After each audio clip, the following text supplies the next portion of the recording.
कुंडली जब बनती है ना, ये पहला भाव होता ना, ये पंचम होता ना, ये भाव कौन सा हो गया हमारा, 9th हो गया ना। ये त्रिकोण के भाव भी हो गए, ये त्रिकोण ही बनी ना, है ना, ये त्रिकोण बनी ना। तो ये हम होते हैं ना,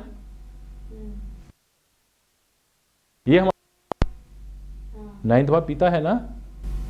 कुछ लोग तो 9th को गए थे, कुछ लोग तो 10th के। 10th तो पिता का कर्म, पिता का काम, ये कर्म भाव है, काम का भाव है। पिता 9 है, गुरु है, गुरु है, गुरु पिता ही है, गुरु पिता ही है, पिता भी पिता ही है। देखो दिमाग को ना, जब एस्ट्रो भी करते हो ना विषय को, तो दिमाग खोल के, पिता से बढ़कर गुरु बच्चे के लिए कोई नहीं। एक बात समझो, गुरु है पर गुरु पहले उसको कई काम करवाएगा। हम अपने बच्चे को ना किसी आश्रम में छोड़ देना कि बाबा जी इसको जरा थोड़ा सा शिक्षा दो, तो पहले तो वो पोछे लगाता रहेगा, जा बाल्टी ले आ बेटा, जाओ करा। तो गुरु देखना चाहता है कि इसमें कितनी श्रद्धा है सीखने की, तो उससे काम करवाता रहेगा। कई गुरु ऐसे होते हैं कि वो 10 साल का भी हो गया, काम ही करवा रहे हैं अभी। तो गुरु अपने उसमें चल रहा था।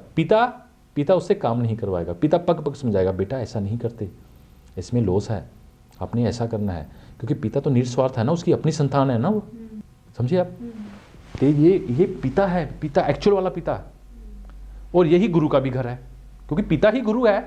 प्रथम गुरु तो पिता ही है ना, प्रथम गुरु तो पिता ही है ना। बच्चा एक छोटा सा भाग रहा है, हमने गाड़ी, पिता ही जाके बचाएगा ना उसको, कि बेटा, उसको पता कि मेरा बच्चा है, तो गुरु है, उसको बचा भी रहा है, उसको सिखा भी रहा है, उसको शिक्षा भी दे रहा है, उसको पढ़ा भी रहा है। तो प्रथम गुरु तो पिता हो गया।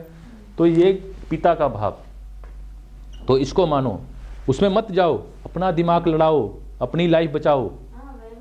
हाँ, तो ये भाव है पिता का। 10वां तो कर्म भाव है, कि पिता का कर्म। कई बार ग्रह ऐसे जाते हैं कि उनको कहते हैं कि आपके पिताजी क्या काम करते थे, वो कहता है जी हमारे पिताजी कॉन्ट्रैक्टर थे, या हमारे पिताजी सॉफ्टवेयर इंजीनियर थे। जी आपको भी वही काम फलेगा। फिर पिता काम क्या करता था तो वही काम आपको फलेगा। वो ग्रहों के अलग हैं प्रभाव। कर्म भाव 10वें भाव से देखते हैं कि पिता काम क्या करते थे, आपको वो काम सूट करेगा।